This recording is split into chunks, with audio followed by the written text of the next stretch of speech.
تو اچانک کوئی نعمت آتی ہے تو اس پہ نظر لگنے کا چانس ہوتا ہے۔ دوسری بات یہ ہے کہ نظر سے بچنے کے لیے جو نبی صلی اللہ علیہ وسلم نے دعائیں بتائی ہیں ان دعاؤں کا اہتمام کرنا چاہیے۔ اعوذ بکلمات اللہ التامہ من کل شیطان وہامہ ومن کل عین لامہ، یہ دعا پڑھنی چاہیے۔ اور اپنی نعمت کا اظہار ان لوگوں کے سامنے کرنا چاہیے جو آپ سے محبت کرتے ہیں، وہ خوش ہوں گے۔ بعض دفعہ انسان دوسرے سے محبت کے دعوے کرتا ہے لیکن جیلس ہو جاتا ہے، وہ جب آپ اس کو بتاتے ہیں نا میرے پاس اتنا پیسہ، میری ارننگ اتنی ہو گئی، تو وہ اندر اندر سے جل رہا ہوتا ہے، تو حاسد کی نظر لگنے کا چانس زیادہ ہوتا ہے، سمجھتے ہو؟ تو اپنی نعمت ہر ایک کے سامنے نہیں بیان کرنی چاہیے۔ بعض دفعہ اپنی نظر بھی لگتی ہے انسان کو، تو خود پسندی میں عجب میں مبتلا نہیں ہونا چاہیے۔ جب بھی کوئی نعمت ہو آدمی کیا کہے؟ اللہ کی دین ہے بھائی، میرا کمال نہیں ہے۔ کس کی دین ہے یہ؟ اللہ کی دین ہے۔ تو ان چیزوں کے اہتمام سے نظر کا چانس کم ہو جاتا ہے۔ اچھا بھائی، حضرت محمد صلی اللہ علیہ وسلم پر جادو کے اثرات سے متعلق اہل سنت کا کیا عقیدہ ہے؟ نبی پر جادو ہوا تھا، بخاری مسلم سے ثابت ہے، لیکن ہوا کیوں تھا؟ آپ کہیں گے نا ایک طرف تو آپ کہہ رہے ہیں جادو اتنی آسان نہیں ہے، ہزاروں میں کسی ایک پہ تو پیغمبر پہ ہو گیا۔ دیکھو کچھ چیزیں نبی صلی اللہ علیہ وسلم کے ساتھ ایسی ہوئی ہیں جن میں کوئی حکمت تھی۔ یہودی آپ کو جادوگر کہتے تھے، جادوگر جادوگر، اللہ نے تھوڑا سا اثر ہونے دیا تاکہ یہودیوں کو الزام لگانے کا موقع نہ ملے۔ جادوگروں پہ جادو کا اثر نہیں ہوتا، تو تھوڑا سا اثر اللہ نے ہونے دے دیا، اتنا اثر کہ آپ کبھی کبھار بھولنے لگے کچھ چیزیں، کچھ کام کیا ہوتا آپ کو یاد نہ ہوتا، اس سے زیادہ اثر نہیں ہوا آپ کے اوپر۔ اور یہ اثر اس لیے اللہ نے ڈالا تاکہ لوگوں کو یقین آ جائے آپ بشریت میں کامل ہیں اور آپ جادوگر نہیں ہیں۔ اصل مقصد یہ الزام کی نفی تھی۔ اگر یہ اتنا آسان ہوتا تو ابو بکر پہ کیوں نہیں ہو گیا میرے بھائی؟ حضرت عمر پہ کیوں نہیں ہو گیا؟ حضرت عثمان پہ کیوں نہیں ہو گیا؟ سیدنا علی پہ کیوں نہیں ہو گیا؟ یہ تو ایک تماشا بنا لیتے لوگ۔ فرعون کے موسیٰ علیہ السلام کے مقابلے میں جادوگر آئے ہیں۔ آپ لوگ کو آواز صحیح آ رہی ہے؟ گونج تو نہیں رہی ہے آواز؟ مجھے تو گونج رہی ہے آواز۔ بھائی موسیٰ علیہ السلام کے مقابلے میں جادوگر آئے، قرآن کہتا ہے یخیل الیہ من سحرہم انہا تسعی، جادوگروں نے دماغ کو ایسا کیپچر کیا ہے کہ دیکھنے میں ایسا لگا کہ یہ لاٹھیاں نہیں بلکہ سانپ ہیں۔ حقیقت میں وہ لاٹھیاں سانپ نہیں بنی تھی، دماغ میں کچھ انہوں نے ایسا کیا ہے نا کہ یخیل، خیال پیدا ہوا کہ یہ لاٹھیاں نہیں بلکہ کیا ہے؟ سانپ۔ دیکھو انبیاء کے دماغ کو ایسے کیپچر نہیں کیا جا سکتا، لیکن اللہ نے یہاں ہونے دیا۔ موسیٰ علیہ السلام کو بھی ایسا لگا کہ یہ لاٹھیاں نہیں بلکہ کیا ہے؟ سانپ ہیں۔ اس میں حکمت تھی نا تاکہ مقابلہ تو ہو۔ اب سوال پیدا ہوتا ہے جب موسیٰ علیہ السلام مقابلہ جیت گئے، فرعون نے دھمکی دی جادوگروں کے کہ تمہارے ہاتھ پاؤں کاٹ کے میں قتل کر دوں گا، تو جادوگر وہی رسیاں دوبارہ فرعون کی طرف پھینک دیتے کہ تو قتل کر کے دکھا ہمیں۔ کیا خیال ہے بھائی؟ یا وہ فرعون پہ جادو کر دیتے؟ ہوا جادو فرعون پہ؟ بولتے کیوں نہیں؟ مجھے تو لگ رہا ہے آپ لوگ پہ ہو گیا۔ نہیں ہوا نا فرعون پہ جادو۔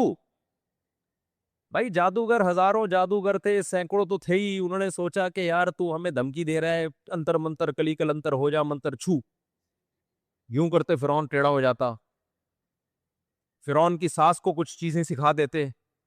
کیا خیال ہے؟ جٹھانی فرعون کی زوجہ جو تھی حضرت آسیہ رضی اللہ عنہا، ان کو کہہ دیتے کہ تم اپنی ساس سے کچھ کروا دو یا جٹھانی سے، وغیرہ وغیرہ جو بھی ہے۔ تو ایسا نہیں ہوتا بھائی، فرعون نے دھمکی دی اور ہاتھ پاؤں کاٹ کے ان سب کو شہید کر دیا، کچھ بھی نہیں ہو سکا۔ ایسا نہیں ہوتا، جادوگروں کو ایک ماحول چاہیے، اسی میں وہ سب کچھ کرتے ہیں، تو یہ ہم سے زیادہ کمزور ہوتے ہیں، ان سے ڈرنے کی بالکل ضرورت نہیں ہے۔ اچھا بھائی، مفتی صاحب ہم 6 بھائی ہیں، ہمارا ایک پلاٹ ہے 5 مرلے کا، وہ ہماری والدہ کے نام ہے جو کہ انتقال کر چکی ہیں، اس پلاٹ میں بہن بھائیوں کے درمیان حصہ کیا ہوگا؟ والدہ کا پلاٹ تھا تو 6 بہن بھائی ہیں۔ ابے بہنیں کتنی؟ اچھا 6 بہن بھائی ہیں، تو مجھے کیا پتا بھائی کتنے ہیں بہنیں کتنی ہیں؟ بھائی بھائی کا حصہ دگنا ہوتا ہے نا بہن کی نسبت، تو پہلے یہ بتاؤ گے تو کتنے بھائی کتنی بہنیں تو میں بتا سکتا ہوں۔ دوسرا، والدہ کا انتقال ہو گیا تو اگر والد کا پہلے انتقال ہوا تھا تو والد کا حصہ نہیں ہے اس میں، اور پھر والدہ کے والدین حیات ہیں یا نہیں ہیں، یہ ساری ڈیٹیل پتہ چلے گی تو بتا سکتا ہوں۔ وہ استاد جی اگر بندے کو پتا ہو کہ میں اپنے بچے کو کسی چھوٹے بچے کو کسی خاتون کا دودھ پلا رہا ہوں تو کیا اس صورت میں مارکیٹ سے خرید کے پلانا جائز ہے؟ بھائی اس کو پروموٹ ہی نہیں کرنا چاہیے مارکیٹ سے دودھ خریدنے کو. اس میں کس قدر شک پیدا ہو جائے گا, ہمیں کیا پتا کہ ڈبے میں کس کا دودھ ہے. یہ بہت بڑے مسائل ہیں اس کے. اس چیز کو پروموٹ نہ کریں. یہ انسان ہے, کوئی یہ گائے بھینسیں نہیں ہے کہ ان کا دودھ اس طرح سے ڈبوں میں بکنا شروع ہو جائے. اور کچھ چیزیں ہمارے ہاں پہلے سے فرض کر لی جاتی ہیں. اب یہ فرض کر لیا گیا کہ بچے اتنے پیدا ہو رہے ہیں, خوراک کے ذخیرے ختم ہو رہے ہیں, تو اس لیے پیکنگ کا دودھ ہمیں چاہیے. ماؤں کی پیکنگ کا دودھ, ماؤں کے یہ دودھ کی پیکنگ, سوری ایسا نہیں ماں پیک کر کے اس کا دودھ, ماں کے دودھ کی پیکنگ. تو کچھ چیزیں فرض کر لی گئی ہیں, تو وہ خام خواہ میں فرض کر لی گئی ہیں. تو غیر مسلم کا تو کوئی اخلاقی اصول اور آداب ہے ہی نہیں. وہ تو جب چاہے گا جو چاہے کر لے گا. اس کی میں آپ کو ایک آسان مثال دوں.